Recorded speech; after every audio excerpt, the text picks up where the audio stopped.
All right, I wasn't planning on recording anything today because I've been having a little bit of a, I don't want to say health issue, but something similar to that. However, I thought this story warranted being discussed, very recent, as opposed to just waiting until the weekend to talk about it maybe.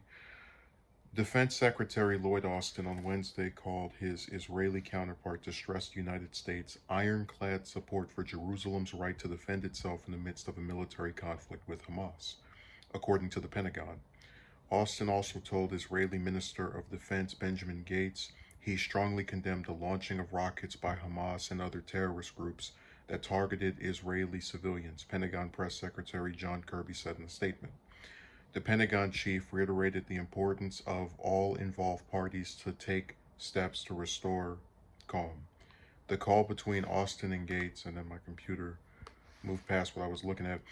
The call between Austin and Gates comes after the conflict between Palestinians and Israelis dramatically escalated earlier this week. Israeli defense forces carried out multiple airstrikes across the Gaza Strip in retaliation for a barrage of thousands of rockets fired by Hamas, the Islamic militant and terrorist designated group that runs the Strip. The militant group said the rockets were a response to the Israeli police firing stun grenades inside one of the city's holiest sites, the Al Aqsa Mosque, on Monday following several days of clashes between Israeli authorities and worshippers there.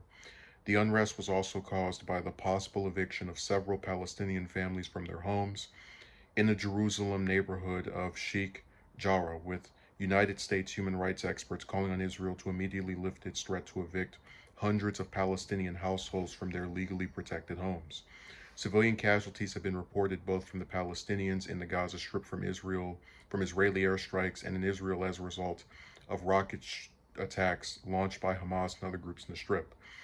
The Biden administration earlier on Wednesday said it's dispatching its top official on Israeli and Palestinian affairs to Jerusalem as part of efforts to de escalate tensions. So I waited a little bit because I wanted to make sure I watched some other coverage of the things relating to this. But the way this seems to play out to me is that Israel, according to the UN, so it's not, the Palestinians creating some fake story. A lot of people are antagonistic to them and they have to get other people to verify their claims. Um, Decides to come and mess with these Palestinians as far as, threatening to remove them from their homes, even if they're legally protected, which is, part of their MO, because we know that they've launched their own version of apartheid toward the Palestinians for years. Um, and then at the same time as they're doing this, they're messing with Palestinians as they're in their place of worship, you know. So the Palestinians respond by being aggressive back.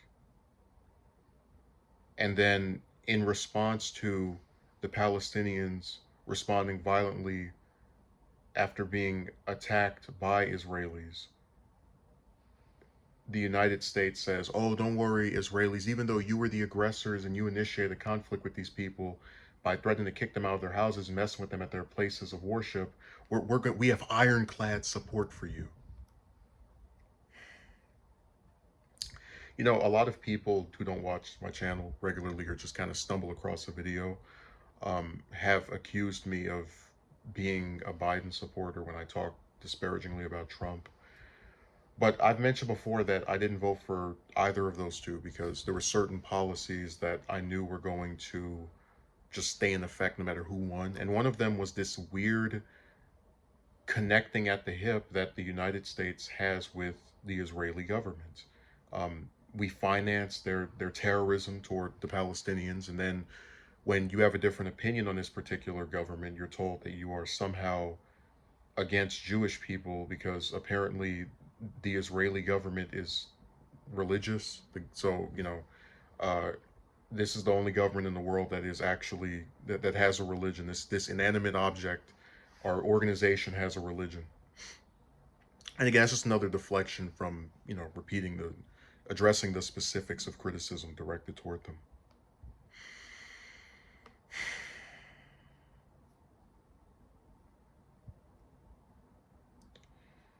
It's really sad that people will rush out in just millions, right? and vote for Biden to replace Trump, and then you get the exact same policy. Just it's quieter because there's no crazy tweet to go along with this story.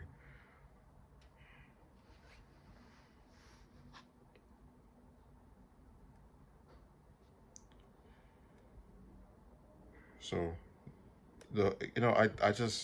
I'm really at a loss for words. I thought I would go on for a little bit longer. There have been some really ridiculous things stated by some other people. I know Andrew Yang got in trouble over a statement he posted on Twitter, and I could discuss that. But everybody knows the story. The Palestinians get screwed with by the Israeli government, and then if they respond violently, they're the villain terrorist, and then, we completely cut off the part where they got attacked first. And that's why I said that what Israel is doing to them, especially with the threats to remove them from their legally protected homes, you could take this same story and stick it on the apartheid South Africa, and it would be the exact same thing. But because Israel is an ally of the United States government, and not just an ally, but one of the top two, along with Saudi Arabia, that we just let get away with all kind of human rights violations that we would never tolerate from anyone else, you're not going to see a bunch of politicians demanding that this be fixed. You're not going to watch news anchors say that, it's time to stop financially supporting and publicly supporting a government that is terrorizing other people illegally.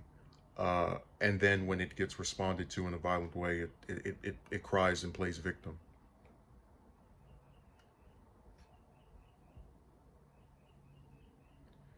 And you can always tell when the Palestinians are the ones that are being gone after, because you have the United Nations that comes out and says things about just what exactly the facts are. And I'm just at a complete loss for words. I don't know why people support these politicians, whether it's Biden, whether it's Trump, who just, like, no matter which one of them gets in office, no matter which party you vote for, they have these weird, you saw the defense secretary, ironclad support for a government that is issuing its own version of apartheid. A government that has all this power, picks fights with these people with no power, and then cries victim after they respond back. And, I don't support violence. I've said that before. But year after year with Netanyahu and those clowns, and what are the Palestinians supposed to do?